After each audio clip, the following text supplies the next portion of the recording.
Bonjour, Marie-Josée Galarneau, directrice du développement stratégique chez ARS Solutions. Aujourd'hui, je vais vous parler d'une tendance assez inquiétante pour les entreprises en télétravail.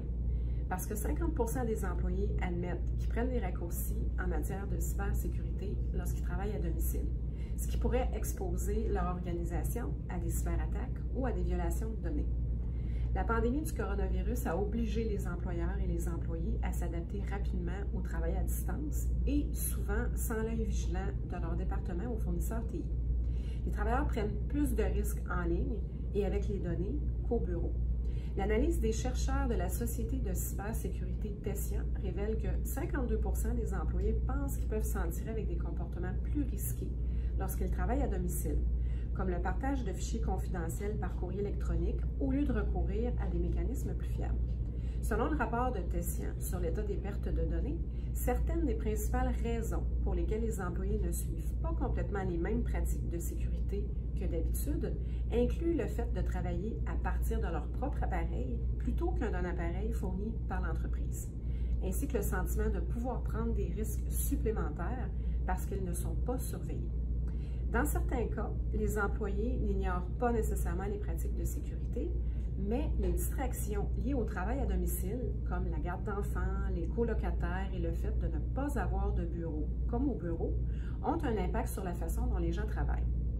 D'un autre côté, certains employés disent qu'ils sont obligés de réduire les mesures de sécurité parce qu'ils sont sous pression pour que le travail soit fait rapidement. La moitié des personnes interrogées ont déclaré avoir dû trouver des solutions de rechange aux politiques de sécurité afin d'accomplir efficacement le travail qui leur est demandé, ce qui suggère que, dans certains cas, les politiques de sécurité constituent un obstacle trop important pour que les employés travaillent à domicile et puissent s'y adapter.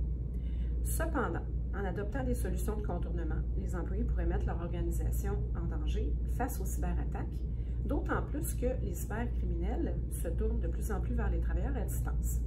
Tim Salder, le PDG de Tessia, affirme que les gens vont tourner les coins ronds sur les meilleures pratiques de sécurité lorsqu'ils travaillent à distance et vont trouver des solutions de contournement si les politiques perturbent leur productivité dans ces nouvelles conditions de travail.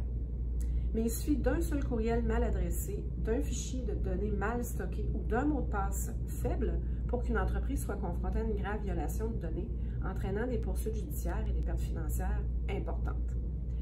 Alors, si l'essor du travail à distance entraîne des défis supplémentaires pour les employés et les employeurs, il existe un certain nombre de mesures simples qui peuvent être prises pour renforcer la sécurité, mais sans entraver la productivité.